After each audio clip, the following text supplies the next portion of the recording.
बरादरान अहले सुन्नत खुर्दगान निगाह मोहब्बत, अस्सलामु अलैकुम वरहमतुल्लाहि ताला वबरकातुहू।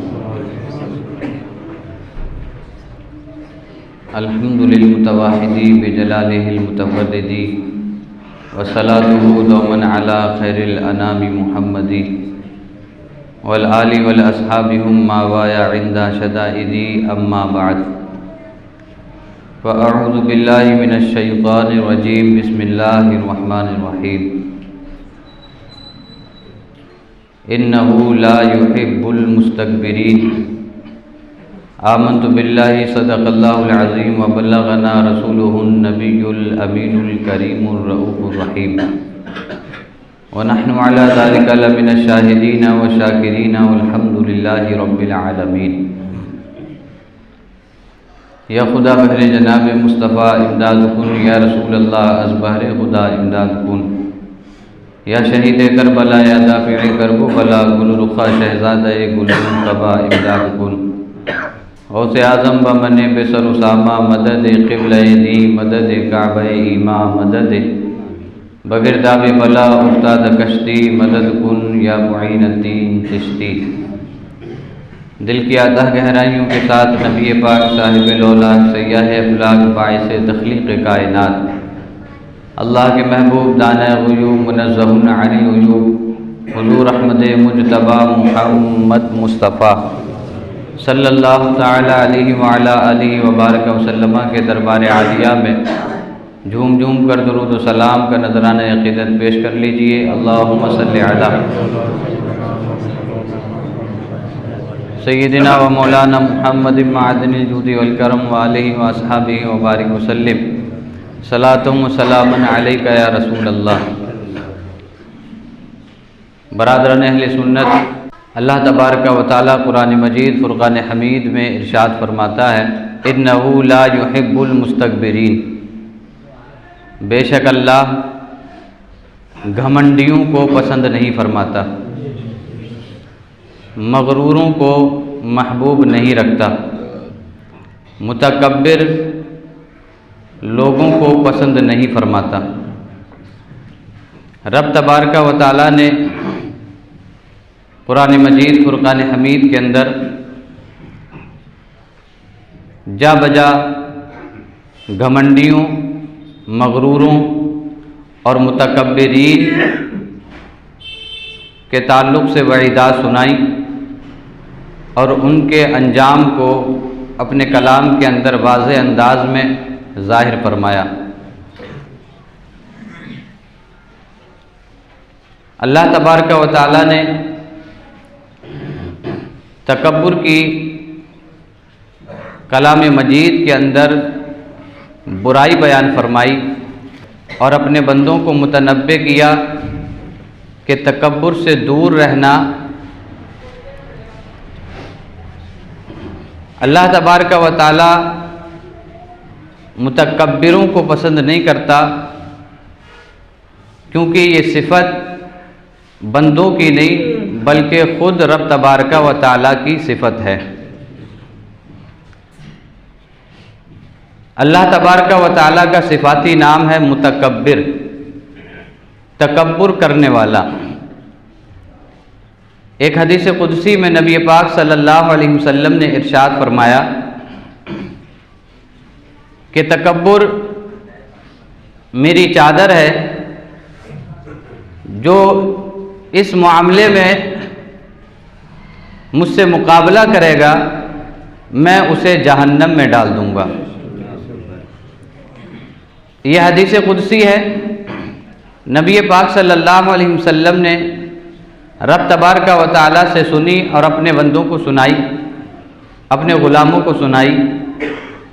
हमें गौर करना चाहिए और देखना चाहिए कि कहीं हम इस सिफ़त में तो घिरे हुए नहीं हैं कि कहीं हमारे अंदर गुरूर व घमंड, तकब्बुर, बड़ापन, दूसरों को हक़ीर समझना तो नहीं आ गया।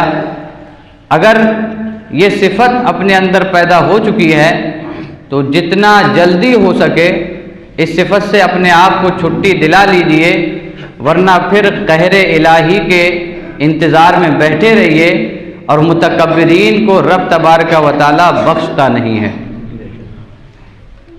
एक हदीस पाक में नबी पाक सल्लल्लाहु अलैहि वसल्लम ने मुतकब्बिरीन, गुरूर और घमंडियों के ताल्लुक़ से फरमाया कि मैदान महशर में जब सबको उठाया जाएगा तो ये गुरूर और घमंड करने वाले चींटियों की शक्ल में उठाए जाएंगे, और हाल ये होगा कि इन्हें रौंदते हुए लोग चलते होंगे।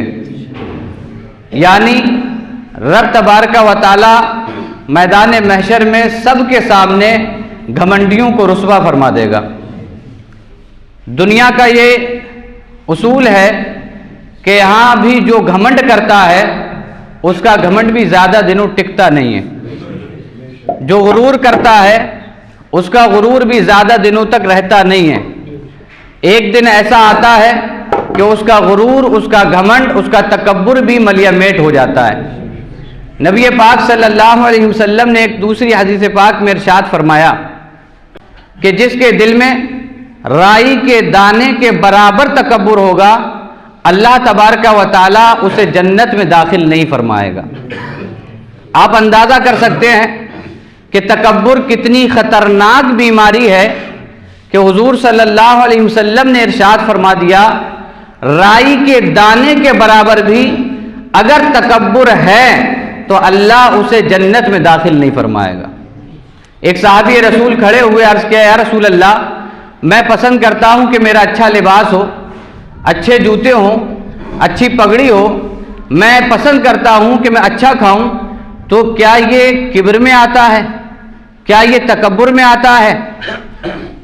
हम और आप एक जुमला सुन के फैसला कर लेते हैं, और हदीस पाक अगर सिर्फ इतनी पढ़ी जाए तो हम और आप ही फैसला कर गुजरेंगे कि देखो अच्छा लिबास पहन के जा रहा है, कितना बड़ा घमंडी है। देखो सबके सामने अच्छा खाना खा रहा है, कितना बड़ा घमंडी है। लेकिन साहबी रसूल ने सिर्फ एक जुमला सुन के फैसला नहीं किया, बल्कि हुजूर से अर्ज़ किया, या रसूल अल्लाह, मैं पसंद करता हूँ कि मेरे बदन पे अच्छा लिबास हो, अच्छा खाना खाऊं, क्या ये भी तकब्बुर में आता है?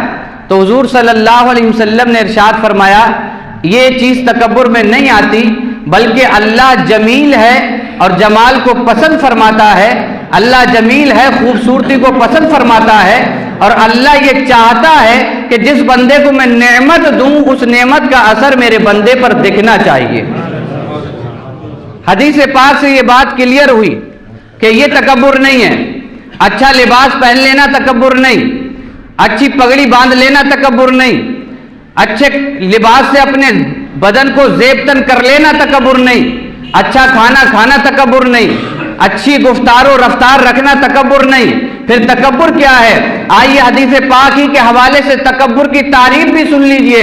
नबी पाक ने इरशाद फरमाया, अल किब्रु बतरुल हक़्क़ि व गम्तुन नास, कहा तकब्बुर यह है कि हक सामने आए तो उसकी मुखालफत करे और लोगों को हकीर जाने, ये तकब्बुर है। यह हदीस पाक की रोशनी में तारीफ तकब्बुर की हो गई। अब हम फैसला कर सकते हैं कि तकब्बुर किसे कहते हैं। तकब्बुर कहते हैं दूसरे को हकीर समझना, तकब्बुर कहते हैं अपने सामने वाले को अहमियत ना देना, तकब्बुर कहते हैं हक वाज़े हो जाए, सच्ची बात पता लग जाए, फिर उसकी मुखालफत करना, ये तकब्बुर है। और ऐसी बहुत सी नज़ीरें आपको पिछली तारीख में भी मिल जाएंगी और इस मौजूदा दौर में भी मिल जाएंगी। बहुत से ऐसे लोग हैं जिनके सामने हक वाज़े हो जाने के बावजूद भी वो सिर्फ अड़े इस बात पे रहते हैं कि मैं नहीं मानता, ये तकब्बुर है। अगर सच्ची बात वाज़े हो चुकी है और सच सामने आ चुका है तो फिर मानना चाहिए, ना मानना तकब्बुर है। मानना ये आजिज़ी व इनकिसारी है और ना मानना तकब्बुर है। और ऐसे बहुत से लोग आपको मिल जाएंगे जो अगर बेहतरीन लिबास पहन के निकल रहे हैं, हदीस में फरमाइए तकब्बुर नहीं, लेकिन बेहतरीन लिबास पहनने के बाद दूसरे को हकीर समझना, यह तकब्बुर है। अच्छा लिबास पहने, अच्छा खाना खाएं, तकब्बुर नहीं है। लेकिन अगर अच्छा खाना खाने के साथ साथ आप दूसरे को हकीर समझ रहे हैं तो यह तकब्बुर है। और यह तकब्बुर इतनी बड़ी बीमारी है कि जिसे लग जाती है उसे अंदर ही अंदर घुला करके रख देती है। ये तकब्बुर इतनी खतरनाक बीमारी है कि फिर आदमी को अपने अलावा कोई नजर ही नहीं आता। हर चीज में वो अपने आप को ही आला समझने लगता है कि बस मैं ही हूं, मेरे अलावा कोई नहीं है, बस मैं ही अच्छा खाना खाता हूं, मेरे अलावा कोई खाना नहीं खाता है, मैं ही अच्छा लिबास पहनता हूं, मेरे अलावा कोई अच्छा लिबास नहीं पहनता है। आजिज़ी और इंकिसारी पैदा करें, गुरूर और घमंड शिकार ना हो, घमंडी ना बने, बल्कि आजिज़ी और इंकिसारी पैदा कर लेंगे, अल्लाह ताला कामयाबी अता फरमाता चला जाएगा। गुरूर से बचें, घमंड से बचें और जितना हो सके अपने अंदर आजिज़ी और इंकिसारी पैदा करें। हमारे बुजुर्गान में आजिज़ी और इंकिसारी इंतहा दर्जे की थी। आप सुनेंगे हैरत करेंगे। हजरत इमाम हुसैन रज़ी अल्लाह ताला अन्हु रास्ते से गुजर रहे थे कि कुछ मसाकीन फकीर बैठकर के कपड़ा बिछा करके सूखी रोटियां खा रहे थे। जब हजरत इमाम हुसैन का वहां से गुजर हुआ तो मिस्कीनों ने कहा, इमाम है अबू अब्दुल्ला, आइए हमारे साथ खाना तनावुल फरमाइए। जमीन पर बैठकर कपड़ा बिछाकर सूखी रोटियां खाने वालों ने जब कहा, है अबू अब्दुल्ला, ये हजरत इमाम हुसैन की कुन्नियत है, कहा आइए हमारे साथ खाना खाइए। हजरत इमाम हुसैन दौड़े, उनके दस्तरखान पे बैठ गए, उनके साथ खाना खा लिया, सूखी रोटी खा ली। अब इमाम हुसैन ने इरशाद फरमाया, मैंने तुम्हारी दावत कबूल की है, अब तुम्हें मेरी दावत भी कबूल करना है। आजिज़ी और इंकिसारी देखें, जन्नती नौजवानों के सरदार हैं इमाम हुसैन, सैयदुश शुहदा हैं इमाम हुसैन, वो इमाम हुसैन जो नवासा रसूल हैं। चाहते तो मना कर देते और कहते कि तुझे क्या मालूम नहीं है कि मैं किस खानदान से, किस घराने से ताल्लुक रखता हूं, लेकिन नहीं, किसी का दिल ना टूटे और कहीं मेरे अंदर तकब्बुर की बू ना आ जाए। इमाम हुसैन ने उन्हीं के दस्तरखान पे सूखी रोटी खा ली। इमाम हुसैन रज़ी अल्लाह तआला अन्हु ने इरशाद फरमाया, मैंने तुम्हारी दावत कबूल की, अब तुम्हें मेरी भी दावत कबूल करना पड़ेगी। वो तमाम जो फकीर बैठे थे उन्होंने कहा, ठीक है हुजूर, हम आपकी दावत कबूल करते हैं। हजरत इमाम हुसैन रज़ी अल्लाह तआला अन्हु घर ले गए और घर ले जाकर के बेहतरीन खाने बनवाए, उन्हें बेहतरीन खाना खिलाया और बहुत से तोहफे ताहिफ देकर के उन्हें रवाना कर दिया। ये होती है आजिज़ी और इंकिसारी। ये है हजरत इमाम हुसैन कि जो जन्नती नौजवानों के सरदार होने के बावजूद अपने अंदर तकब्बुर की बू भी नहीं आने देते, अपने अंदर आजिज़ी और इंकिसारी इंतहा दर्जे की रखते हैं। हजरत सैयदना इमाम हुसैन रज़ी अल्लाह तआला अन्हु के छोटे से वाक़े से हमें भी दर्स लेना चाहिए कि सैयदना इमाम हुसैन ने कैसी आजिज़ी दिखाई। एक आज हम हैं कि अगर थोड़ी सी दौलत आ जाए तो गरीब के दस्तरखान पर बैठना हमें पसंद नहीं। गरीब दावत करे तो हम उसकी दावत में नहीं जाते। अभी तो खैर इतना है कि गरीब करे तो कबूल कर ली जाती है, लेकिन जाया नहीं जाता है। मालदार आदमी जल्दी जाने की कोशिश भी नहीं करता है क्योंकि उसकी शान के खिलाफ होता है।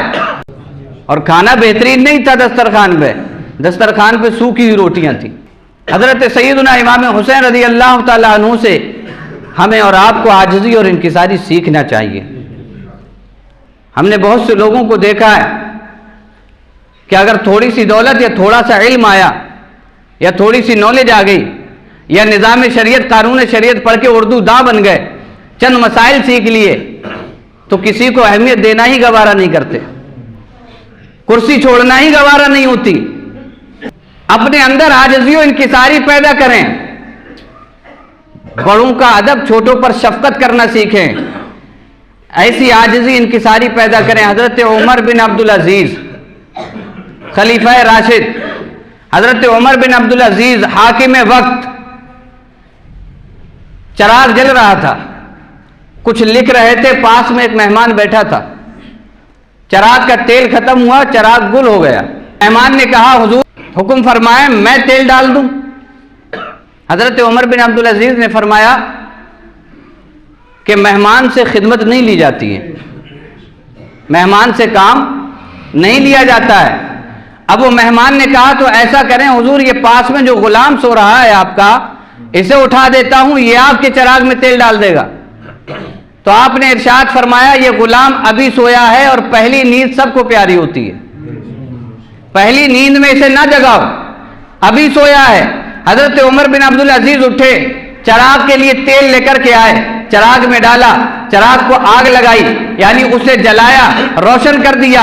अब हजरत उमर बिन अब्दुल अजीज ने मेहमान से मुखातिब होकर के फरमाया, जरा बताओ, मैं यहां से तेल लेने गया था तब भी उमर था, और तेल लेकर के आ गया हूं तब भी उमर हूं, मैंने ये काम कर दिया लेकिन मेरा नाम नहीं बदला गया। ये हजरत उमर बिन अब्दुल अजीज ने पैगाम दिया कि अगर तुम थोड़ा सा काम करोगे तो तुम्हारा नाम नहीं बदल जाएगा। अगर तुम सोचते हो कि फला काम मैं कर दूंगा तो ऐसा हो जाएगा, मेरी इज्जत घट जाएगी, ऐसा नहीं है। आप घर पे आटा भी गूंथ सकते हैं, आप घर पे झाड़ू भी लगा सकते हैं। आप कहेंगे कैसे? आइए रसूलुल्लाह की जिंदगी को पढ़िए, आजिज़ी और इंकिसारी की इंतहा जहां हो जाती है वो रसूलुल्लाह की जिंदगी है। हुजूर सल्लल्लाहु अलैहि वसल्लम की प्यारी बीवी आयशा सिद्दीक़ा रज़ियल्लाहु ताला अन्हा फरमाती हैं कि हुजूर अपने जूते के तस्मे को खुद ही गांठ लिया करते थे, अपना जूता खुद ही गांठ लिया करते थे, और फरमाती हैं हुजूर आटा भी गूंथ दिया करते थे। आज तो घर में कोई आटा गूंथने को तैयार नहीं। चले बीवी अगर सही है तो उसका काम है वो करे, लेकिन अगर बीवी बीमार है तो आप नहीं करेंगे तो कौन करेगा? और आप कभी करके देखें, ये सुन्नत रसूल है, इस पर भी अमल हो जाएगा। मियाँ बीवी की जिंदगी को समझें, इस दिवाजी जिंदगी को समझें, हुजूर की जिंदगी पढ़ेंगे तो जिंदगी जीने का सलीका मिल जाएगा। आजिज़ी और इंकिसारी पैदा करें, तकब्बुर, घमंड, गुरूर ये अपने अंदर से निकाल दें। ये कतई नहीं होना चाहिए, वरना ईमान को खतरे में डाल देगा। हजरत सलमान फारसी रज़ी अल्लाह ताला अन्हु हुजूर सल्लल्लाहु अलैहि वसल्लम के प्यारे साहबी और प्यारे खादिम, जब मदीने के हाकिम बने तो आपकी आजिज़ी और इंकिसारी का यह आलम था कि हाकिम होने के बावजूद आप वो आजिज़ी इंकिसारी रखते थे कि अगर चंद लोगों में बैठे होते तो पहचाने भी नहीं जाते थे कि यही हाकिम है। और थे हाकिम मदीने के गवर्नर हजरत सलमान फारसी। बड़ा दिलचस्प वाकया है, बाजार में एक मालदार शख्स आया, सामान खरीदा। हजरत सलमान फारसी उस बाजार से गुजर रहे थे, उस माल खरीदने वाले ने माल खरीद लिया, तब वो तलाश में था कि किसी कोई गुलाम मिले मेरा सामान उठाकर मेरे घर पहुंचाए। उस मालदार शख्स की नजर पड़ गई हजरत सलमान फारसी पर। हजरत सलमान फारसी पर नजर पड़ी, बुलाने लगा, ओ हट्टे कट्टे नौजवान जरा इधर को आओ। हजरत सलमान फारसी हाकिम मदीना है, उसके पास गए, उसे नहीं बताया कि मैं हाकिम हूं, उसे खुद भी नहीं पता था कि ये सलमान फारसी हैं। बुलाया, हजरत सलमान फारसी पहुंच गए, कहा ये मेरा सामान है, मेरे घर तक पहुंचा दो। हजरत सलमान फारसी ने बगैर कुछ कहे सामान उठाया, कंधे पे डाला और घर की तरफ रवाना हो लिए। अब रास्ते में गए, रास्ते में जो देखे असलह अल्लाहुल अमीर, असलह अल्लाहुल अमीर, अल्लाह अमीर को सलामत रखे, अल्लाह अमीर को सलामत रखे। हुजूर हुक्म फरमाए तो हम पहुंचा दें। हजरत सलमान फारसी ने कहा तुम नहीं पहुंचाओगे, ये मेरा काम है, मैं करूंगा। अब उस मालदार शख्स को मालूम हो गया कि ये हाकिम मदीना है, ये सलमान फारसी है। कहने लगा हुजूर मुझे माफ कर दीजिए, सामान मैं खुद ले जाऊंगा, बस आप मुझे माफी दे दीजिए। हजरत सलमान फारसी ने कहा ए मालदार आदमी, तेरा सामान मेरी पीठ पर है, अब तुम मुझसे बातें मत बना, तेरा घर तक सामान जब तक पहुंच नहीं जाएगा मैं पीछे हटने वाला नहीं हूं। यह हजरत सलमान फारसी हैं, यह हमारे बुजुर्गों की जिंदगी है, यह हमारे बुजुर्गों के तौर तरीके हैं। अपने अंदर से घमंड, तकब्बुर, गुरूर ये सब निकाल फेंकें, आजिज़ी पैदा कर लें। जिस दिन से आजिज़ी पैदा होगी कामयाबी की मंजिलें तय करते चले जाएंगे। अपने अंदर आजिज़ी पैदा करें, तकब्बुर ना आने पाए, वरना जिसके अंदर भी तकब्बुर आया है वो तबाह बर्बाद हो गया है। मैं तारीख से बस 2 इशारे करूंगा आपको, ताकि आपको पता लगे कि तकब्बुर कितना बड़ा बवाले जान है। फिरौन का नाम सुना है? फिरौन का नाम सुना है? बोल दीजिए सुना है। कतई मगन हो गए लग रहा है। तकरीरें टॉपिक पे हो जाती हैं, लेकिन दिक्कत यह है कि कुछ लोगों के दिल पे लग जाती हैं। दिल पे वैसी वाली नहीं कि अमल करेंगे, दिल पे वैसी वाली लगती है, क्यों कहा ऐसा, क्या जरूरत थी कहने की, क्यों करते इस पे तकरीर, कुछ और नहीं था करने के लिए।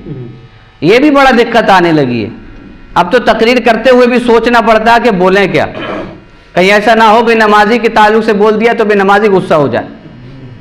और तकरीर क्या है, आपको एग्जाम्पल दूं मैं, अगर हम नमाज के ऊपर बोलेंगे तो बेनमाजी को बुरा लगेगा, सूद के ऊपर बोलेंगे तो सूदखोर को बुरा लगेगा, हम अगर हराम कमाने वाले पे बोल देंगे तो हराम कमाने वाले को बुरा लगेगा, हम अगर हराम खाने वाले पे बोल देंगे तो हराम खाने वाले को बुरा लगेगा। हमारी तकरीर जिस पे भी होगी वो किसी ना किसी के दिल पे जरूर बैठेगी जाके और बुरा जरूर लगेगा। तो अब ये बताओ, अगर दिल पे लगती रहे और बुरा लगता रहे तो क्या तकरीर करना छोड़ देंगे? हमने सीखा है अज़ाने सहर से ये उसूल, लो ख्वाबीदा ही सही हमने निदा देनी है। अगर दिल पे लग रही है, लगती रहे, और हम चाहते हैं कि दिल पे लगे और ऐसी लगे कि जिंदगी ही सुधर जाए, एक तकरीर से जिंदगी सुधर जाएगी तो इंशाअल्लाह मैं भी कामयाब हो जाऊंगा। तो जरूरी है कि दिल पे लें, लेकिन गुजारिश ये है कि वो वाली दिल पे डालिया करें कि बस क्यों कहा, हमसे कहा होगा। मैं आज तक किसी को टारगेट नहीं किया, आज तक किसी को टारगेट नहीं किया, बस जनरली बात मैं आपसे कर जाता हूं, अब वो किसी ना किसी पे फिट बैठ जाती है। यहां तक कि मीलादों में जो घर का प्रोग्राम होता है उसमें भी तकरीरें ऐसी हो जाती हैं कि जो घर वाले पे ही फिट हो जाती हैं। अब वो बेचारा यही समझता है कि हमारे ऊपर कर दी, हालांकि मुझे दूर दूर तक खबर नहीं होती कि इनके घर में भी ऐसा होगा, लेकिन तकरीर करना है तो करना है। अपने अंदर से गुरूर, घमंड, तकब्बुर निकालें। फिरौन का नाम सुना है? सुना। बड़ा मुतकब्बिर आदमी, बड़ा मुतकब्बिर, अपने आप को कहता था अना रब्बुकुमुल आला, मैं तुम्हारा ऊंचा रब हूं, मैं तुम्हारा ऊंचा खुदा हूं माअल्लाह। ऐसा गुरूर और घमंड रखने वाला, लेकिन रब ने उसका भी गुरूर और घमंड नहीं रखा। दुनिया पे हुकूमत करने के बावजूद उसी दरिया में डुबो के मार दिया जिस दरिया से मूसा को निकाल दिया था। यह है गुरूर और घमंड को मटिया मेल कर देना। उसी दरिया में डुबोया था जिस दरिया से मूसा को पार लगाया था। नमरूद का नाम सुना है? बहुत बड़ा मुतकब्बिर आदमी, कहता था इब्राहिम तेरे खुदा को कत्ल कर दूंगा, और एक दिन तीर फेंकने लगा आसमान पे, और ऊपर से खुदा का करना यह कि तीर में खून लग के नीचे गिरा। ये समझा कि देख मैंने तेरे खुदा को कत्ल कर दिया माज़अल्लाह, लेकिन इसे क्या पता था ये इसका गुरूर और घमंड है, ये इसका तकब्बुर है। और मुतकब्बिर तो सिर्फ रब की जात है, उसके अलावा कोई मुतकब्बिर हो ही नहीं सकता। तकब्बुर जिसने किया वो नुकसान उठाएगा। अब इसका तकब्बुर ऐसा मटिया मेल हुआ, जिसने खुदा को कत्ल करने की साजिशें रच रखी थी, उसी के दिमाग में एक लंगड़ा मच्छर दाखिल कर दिया और 400 साल सता करके उसे मौत के घाट उतार दिया। बात समझ में आई? तो तकब्बुर क्या है? जिंदगी बर्बाद कर देता है। अब एक ऐसे शख्स की कहानी सुना के अपनी तकरीर खत्म कर दूं कि जो बहुत बड़ा आबिद था, बहुत बड़ा इबादत गुजार था, बहुत, यहां तक कि किताबों में लिखा है कि अगर उसके सजदे जमीन पे बिछाए जाएं तो कोई जगह बाकी ना रह जाए, इतना इबादत गुजार, मुअल्लिमुल मलकूत, फरिश्तों का सरदार। लेकिन जब तकब्बुर कर गया, रब ने आदम के पुतले को तैयार किया, रूह फूंक दी, कहा फरिश्तों सजदा करो। अब ये सीना तान के खड़ा हो गया, अना खैरुम मिन्हु, ऐ अल्लाह मैं इससे बेहतर हूं, खलक़तनी मिन नार व खलक़तहु मिन तीन, रब तूने मुझे आग से पैदा किया है, इसे मिट्टी से पैदा किया है। जब ये गुरूर और घमंड उसके अंदर बैठ गया, रब ने फरमाया फखरुज, निकल जा, आज ही से तू रांदा है, बारगाह करार दे दिया गया है। यह है गुरूर और घमंड। बरसों सदियों की इबादतें मिट्टियां मेल करके रख दी गई सिर्फ गुरूर घमंड करने की वजह से। क्या कहा था? खलक़तनी मिन नार व खलक़तहु मिन तीन, मुझे आग से पैदा किया है, इसे मिट्टी से पैदा किया है। मुफस्सिरीन फरमाते हैं कि मतलब यह था कि ये तो अभी मिट्टी से बना है, अगर ये आग से भी बना होता तब भी मैं इसे सजदा नहीं करता। ये उसका गुरूर व घमंड था। अल्लाह तबारक व तआला ने कहीं का ना रखा और ऐसा रांदा बारगाह किया कि क़यामत तक ख़त्म ही है, सिया शक्ल कर दी, बदसूरत बना दिया। अच्छा, आज भी ऐसे लोग मिल जाएंगे जो तकब्बुर करते हैं और सूरत पे 12 बजते होते हैं। तकब्बुर से अपने आप को बचाइए। अगर चेहरे की नूरानियत चाहिए तो तकब्बुर से अपने आप को बचाइए। आजिज़ी और इनकिसारी पैदा कीजिए। आजिज़ी इनकिसारी का मतलब ये है कि अपने आप को बड़ा मत समझिए। आप कितने ही बड़े क्यों ना हो, अपने आप को बड़ा मत समझिए। आप बुजुर्गों की सीरत पढ़ लें, उलमा के किरदार पढ़ लें, आपको ये सबक वाज़े तौर पे मिल जाएगा कि जिसके अंदर जितना इल्म था उसके अंदर उतनी ही आजिज़ी और इनकिसारी थी। लेकिन तकब्बुर या गुरूर और घमंड किसके अंदर आता है? जिनके अंदर थोड़ा सा इल्म आता है, और वो थोड़े को ही बहुत समझे बैठे होते हैं, तो समझते हैं बस अब तो हम ही हैं सब कुछ, हम ही हैं सब कुछ। ये गुरूर और घमंड है। अपने आप से किसी को हकीर मत समझो, बल्कि हो सके तो यूं किरदार अपनाओ कि अपने आप को ही सबके सामने हकीर समझो। बुजुर्गों के ये तरीक़े रहे हैं, जब वो नाम लिखते हैं तो लिखते हैं बंदा हकीर, फ़कीर, सरापा, तकसीर, मोहम्मद तनवीर, ऐसे नाम लिखते हैं। ये अलकाब लगा लगा के वो क्या दर्स देते हैं? ये दर्स देते हैं हम कितने भी बड़े हो जाएं लेकिन हकीर फ़कीर ही हैं रब ताला के, हम अभी किसी से बड़े नहीं हुए। वरना अगर गुरूर और घमंड आ जाता है तो फिर कहीं का आदमी नहीं रहता है। बारगाह इलाही का मुकर्रब से मुकर्रब क्यों ना हो, अगर गुरूर और घमंड कर बैठता है तो उसे भी क़यामत तक के लिए रांदा बारगाह कर दिया जाता है, उसे भी कहीं का नहीं रखा जाता। अपने अंदर ये सिफ़ात पैदा कीजिए, आजिज़ी इनकिसारी पैदा कीजिए, दूसरे के लिए हमदर्दी पैदा कीजिए, अपने आप को तकब्बुर से बचाइए, गुरूर, घमंड और घमंडी बनने से अपने आप को बचाइए। इसी में फ़ायदा है, इसी में दुनिया की कामयाबी है, इसी में आखिरत की कामयाबी है। वमा अलैना इल्लल बलाग। अस्सलामु अलैकुम।